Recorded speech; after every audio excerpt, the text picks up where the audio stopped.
Hello guys, myself Dr. Madhuri from Team NBS Conquer. So I'm back with one more video that is on inflammation. So we'll discuss about the acute inflammation and chronic inflammation, which is an important pathology question. So these are the contents of this video, which includes acute, chronic inflammations and the applied aspects of this inflammations.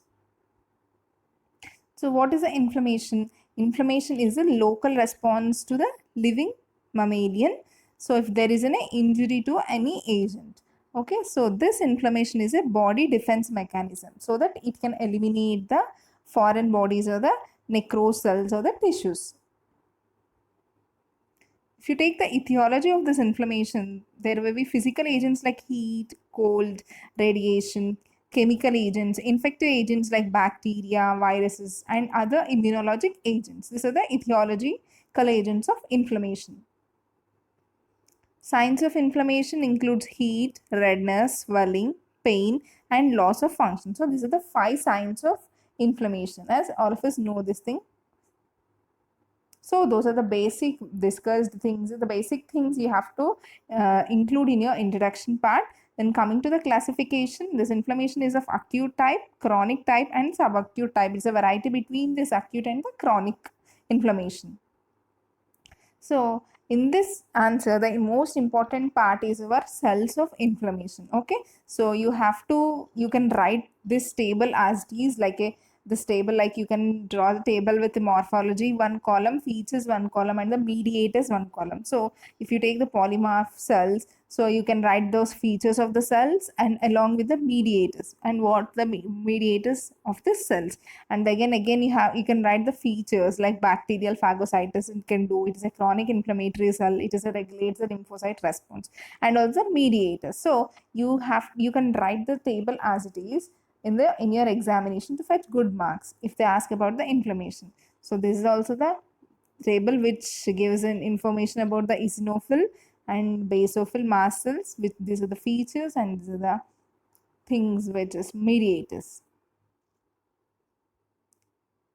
So coming to the acute inflammation pathogens is there are of two type of events, that is vascular events and the cellular events. Okay, again these vascular events, they are like hemodynamic changes can be seen and changes in the vascular permeability can be seen. And whereas in the cellular events, there is an exudation of the leukocytes and the phagocytosis. Remember, whenever you are writing a classification, better to write a flow chart of the classification like this instead of writing in the paragraphs. Okay, this will impress the examiner. Okay, then first we'll see about the hemodynamic changes. So here there will be a transient vasoconstriction, then vasodilation, which leads to increase in the local hydrostatic pressure, then stasis of the blood, and finally the immigration of the leukocyte. So this is the flowchart representing the hemodynamic changes.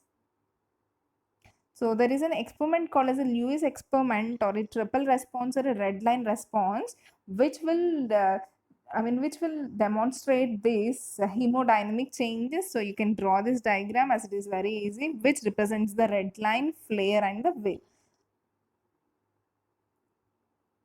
So then coming to the changes in the vascular permeability, so you can see the accumulation of the edema and fluid. Earlier you can see due to vasodilation, there will be elevation of the hydrostatic pressure which is transient in the nature, but the later changes, these are the late changes which includes inflammatory edema. Because of this inflammatory edema, increased vascular permeability which is the exudate in nature. And one more important table to be written in your examination is the difference of between the transudate and exudate, and you can write like 5 to 6 points for each transudate and exudate differences, so that this thing will help in the fetching good marks. Then coming to the Starling's hypothesis, so we have seen that the Lewis experiment will demonstrate the vascular changes. So this is also one Starling's hypothesis which can demonstrate the changes in the plate. That is like normal fluid changes which can be seen here, Whereas if the tissue in acute inflammation, you can see the changes. Simply you can draw the diagram also instead of explaining the total Starling's hypothesis. Then coming to the cellular events, here there is two important steps in the cellular events. The first step is delivery of the leukocytes to the site of injury, whereas the second step will be your important phagocytosis. So in exudation of leukocytes, there will be of margination, rolling, adhesion, which can be seen in the lumen, where then migration happens, then migration into the interstitial cell, where then diapedesis can be happen, then finally the chemotaxis. So this is the flow chart of exudation of leukocytes. So you can see this in this diagram. There is a normal axial flow and marginating and pigmenting of the cells. You can see here the cells are marginating and pigmenting, and here rolling and adhesion. See here they are rolling around the layer of this membrane, and finally the immigration and diapedesis. So they are coming out of this membrane. So in this animation you can see that migration, rolling, adhesioning, diapedesis, and finally the chemotaxis and phagocytosis. See margination, rolling, adhesion of the cell, diapedesis, chemotaxis, and phagocytosis, and finally the killing of the cell. So you can represent your answer in the steps, in these steps also in the diagrammatic way. Then coming to the Boyden's chamber experiment, so you can see here, this can be seen if this polymorphonucleosides are here inside the test solution. This is a test solution, and here they are above this thing. Whereas if there is a millipore thing, then they can go into this test solution. So this Boyden's chamber experiment can also can also see, I mean, like they can explain the cellular event. So you can mention the name, that's it. And you can mention the name and you can draw the diagram. Then coming to the phagocytosis, this is the representation of the flow chart of events. So first the recognition and attachment stage can be seen, then engulfment, then degranulation, finally the killing or the degradation stage. So these are the stages of phagocytosis. Then there are called as opsonins here. So you can like mannose receptor and Scavenger's receptor, IgG, C3b, opsonin, and lectin. So these are the chemotactic agents. You can remember those names. Okay, opsonization means making that microorganism or a foreign body agent with susceptibility to the phagocytosis. Okay, these are the opsonins. Then these reactions will be like oxygen dependent reactions, oxygen independent reactions, and the nitric oxide based reactions. Okay, then other more important part here you have to mention in this is chemical mediators of inflammation. Okay, you can write the names of this all the chemical mediators. Okay, this is the picture showing all the chemical mediators of inflammation, and this table is very important. So you can mention this table as it is if they ask an inflammation answer in your exam, because these are like mediators, cell-derived mediators, what are the principal sources and actions. Okay, instead of this principal sources, you can only mention like from which they are derived, that mediators, and the actions of the mediator. So if you form a box like this for all the mediators, it will be time saving, and also it will look good on your paper.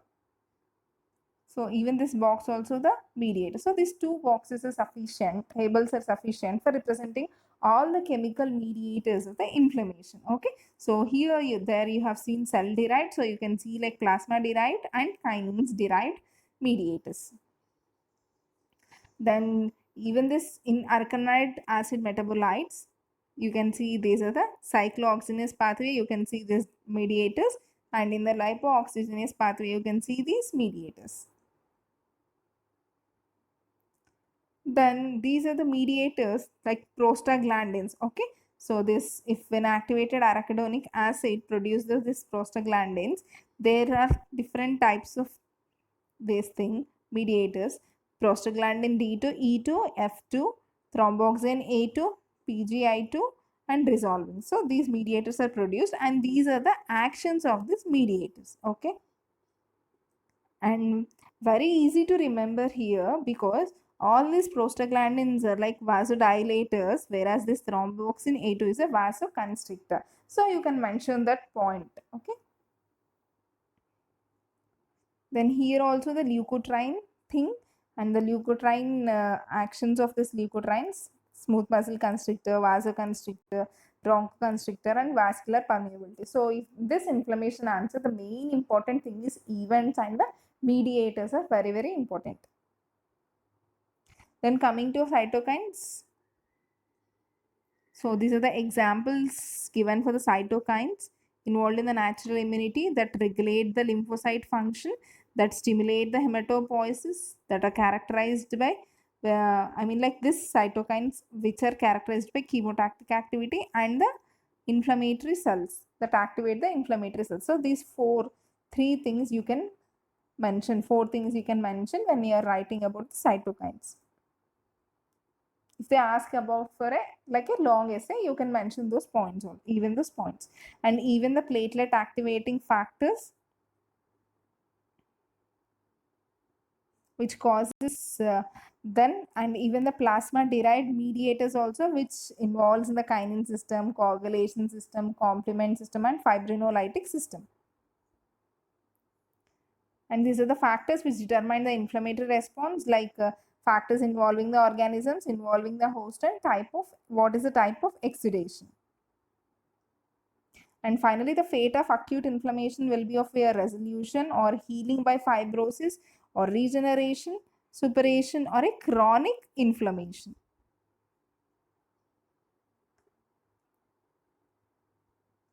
Now we are entering into the chronic inflammation. So they can ask only the acute inflammation and only the chronic inflammation, or they can combinedly ask like an inflammation question. You have to know what to concise the how to concise the answer and write for if it is an essay or if it is a short question. So in chronic inflammation, here the tissue distraction and inflammation occur at the same time. These are the cells of chronic inflammation: lymphocyte and plasma cells. Along with those few cells of acute inflammation, you can these cells are involved here. And inflammatory giant cells like foreign body type, Langhans type, Touten type, and tumor giants like anaplastic tumor giant cell, Reed-Steinberg cells, osteoclastic tumor giant cells can be seen in the chronic inflammation. So features of this chronic inflammation can be like histology, immunocellular infiltration can be seen, proliferative changes can be seen, and tissue destruction or necrosis can be seen. So this is the classification of your chronic inflammation. Conventionally, it is specific or a non-specific, and in the histological, it is a chronic, non-specific, and a chronic granulomatous inflammation. So here the important thing in chronic inflammation is your granulomatous inflammation. So granuloma is a well circumscribed thing, 1 mm in the diameter, which mostly consists of the epithelioid cells, and at the periphery by the lymphoid cells. So this flowchart is very important, how a granuloma is formed. Starting, it will be of a cell injury, which is failure to digest. Then there will be of weak acute inflammatory response. Then there will be of engulfment by the macrophages. After that, even this, there will be a persistence of injurious agent, which will lead to T cell mediated immune response or a poorly digestible agent. Then finally leads to the activation of CD4 T cells. So this activation of CD4 T cells causes accumulation of the macrophages, which leads to activated this macrophages are activated by interferons, which leads to the transformation to epithelioid cells or secretion of fibroblastic proliferating cytokines, finally leads to the formation of granuloma. So this composition of granuloma include epithelioid cells, multinucleated cells, lymphoid cells, necrosis, and fibrosis. Then these are all the basic pathology of acute inflammation and chronic inflammation. So in the applied aspects, we can include like all our periapical inflammatory lesions are all inflammatory lesions, okay, like pulpitis, periodontitis, osteomyelitis, cellulitis, abscess, So pulpitis you can include, apical periodontitis you can include. If you want to mention, if it is for a long essay, you can mention 1 or 2 lines about this pulpitis or apical periodontitis. Then you can mention about the cellulitis, gingivitis, periodontitis, glossitis, foliate papillitis, and in glossitis you can mention the few anemias where you can see this glossitis, stomatitis, like all viral infections where you will see the stomatitis. Then finally, the radiation mucositis is also an inflammatory reaction because of the killing of the cells with the radiation. Tonsillitis, and coming to the masticatory muscle myositis. So these all are the inflammatory reactions where we can see the head and neck. Sinusitis, TMJ arthritis, and you can mention few inflammatory disorders of salivary glands. Osteomyelitis is very important, and you can mention 1 or 2 lines about the hyperbaric oxygen therapy also here. And this list is very important, like these are the examples of chronic granulomatous disorders. Remember, all deep fungal infections or your granulomatous disorders, and like tuberculosis, syphilis, leprosy, and all these deep fungal infections, and metals, hypersensitivity pneumonitis, silicosis, and malignant tumors associated with granulomas. So these are all the examples of the granulomatous disorders. And finally, you can mention there is a scan called as PET imaging, so positron emission tomography, which can note the inflammatory biomarkers. So it is a functional imaging of the body. So and it finally you can mention all the references like basic textbooks and 1 or 2 important review journals, which I have mentioned already here. You can mention if inflammatory has come here in your examination. So that's all for the inflammation. So they can ask like only on the acute inflammation or only the events in the acute inflammation, or the only the chronic inflammation. In acute inflammation, the important thing is like mediators of inflammation are very important, and this thing cellular events and vascular events are important. In chronic inflammation, that granuloma formation is very important. So don't forget to mention these important things when you're writing an inflammation answer. And finally, a half page or a 1 page of your applied aspects. Okay. Thank you. Have a great day, everyone.